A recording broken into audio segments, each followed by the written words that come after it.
Hi hi ఘాటుగా గరం గరం రాగి soup చేశాను. తాగేసి ఒక లైక్ చేసి వెళ్ళండి. ఈ రాగి సూప్ అనేది చిన్నపిల్లల నుంచి పండు ముసలి వాళ్ళ వరకు ఇష్టంగా గిన్నెలు గిన్నెలు లాగిచ్చేస్తారు. అంత సూపర్ టేస్టీగా ఉంటుంది, అంతే హెల్తీగా ఉంటుంది. ఎలా చేసుకోవాలో చూడండి. ఫస్ట్ అయితే స్టవ్ మీద ఒక బౌల్ పెట్టేసుకొని 2 స్పూన్స్ ఆయిల్ వేసుకోవాలి. ఈ ఆయిల్ కాగనిచ్చి సన్నగా తరిగిన అల్లము, వెల్లుల్లి, పచ్చిమిర్చి వేసి వేయించుకోవాలి. ఇప్పుడు సన్నగా తరిగిన ఆనియన్స్ వేసి వేయించుకోవాలి. బఠానీ, బీన్స్, క్యారెట్, స్వీట్ కార్న్ వేసి ఒక్క నిమిషం వేయించుకోవాలి. ఇవి ఎక్కువసేపు వేగనవసరం లేదు.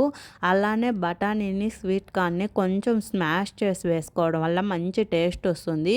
ఇప్పుడు మన టేస్ట్కి తగినంత ఉప్పు వేసి కలబెట్టేసి ఒక 2 గ్లాసెస్ నుంచి 3 గ్లాసెస్ వాటర్ వేసి బాగా మరిగించుకోవాలి. ఈలోపు మనము ఇంకో బౌల్ తీసుకొని 2 స్పూన్స్ రాగి పిండి వేసి కొద్దిగా వాటర్ వేసుకునేసి లమ్స్ ఏమీ లేకుండా కలబెట్టుకోవాలి. అంటే ఉండలు ఏమీ లేకుండా మంచిగా కలబెట్టేసి స్టవ్ మీద మరుగుతున్న వాటర్లో వేసి బాగా ఉడికించుకోవాలి. ఒక 2-3 నిమిషాలు కలబెట్టుకుంటూ ఉడికించుకోవాలి, లేదంటే అడుగంటేస్తుంది. ఇప్పుడు ఇలా ఉడికించుకున్నాక మనము కొన్ని మిరియాలు తీసుకునేసి కచ్చా పచ్చాగా దంచి వేసుకోవాలి. ఈ మిరియాలు వేసుకోవడం వలన మనకు గొంతులో గరగర ఉన్న దగ్గు, జలుబు ఇట్లాంటివి ఉన్న కొంచెం ఉపశమనం లభిస్తుంది.